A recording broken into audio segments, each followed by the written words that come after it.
and welcome. My name is Meredith and I'm a member of the education team at the Children's Museum of New Hampshire.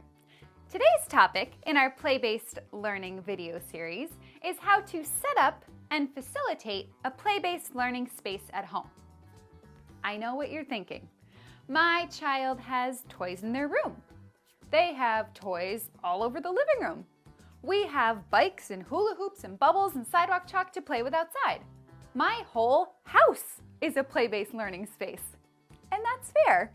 We're just here today to offer you some tips to create a space that has a little more order and routine, where children can play, discover, and learn.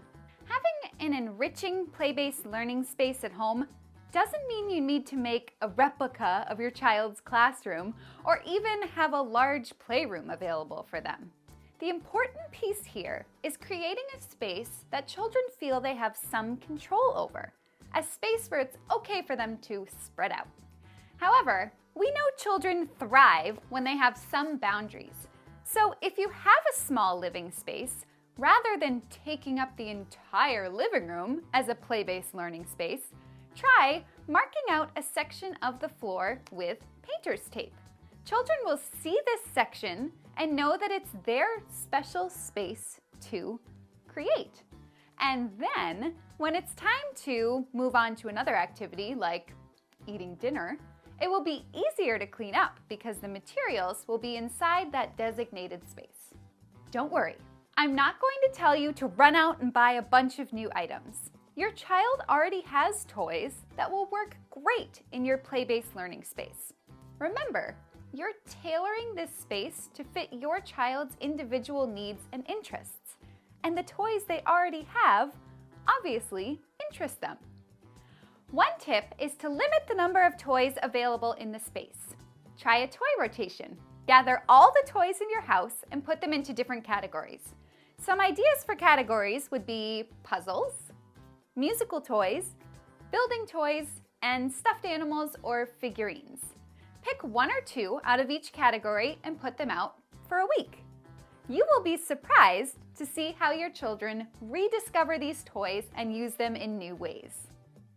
If you happen to be purchasing new toys for a birthday or a holiday, look for toys that encourage open-ended play. These are items that promote engagement over entertainment. Some examples of these would be puzzles, blocks, cars and trucks, dolls, or puppets. When setting up the toys and activities in your space, place them out proudly on display and at child height. Choose a small bookcase or even the tops of bins to display the toys, rather than stashing them away in a cabinet or a toy box. This makes them more available and accessible for children to use.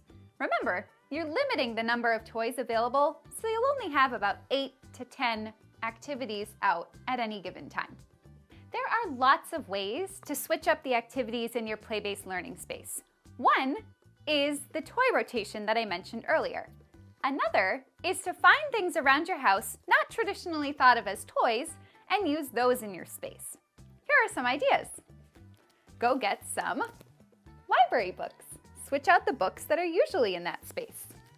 You could collect items from nature. Bring them inside and try sorting or making patterns with them, or even making an art project.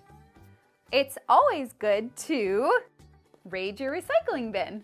Find items that are child safe and use them to build tall towers, structures, or again, try an art project.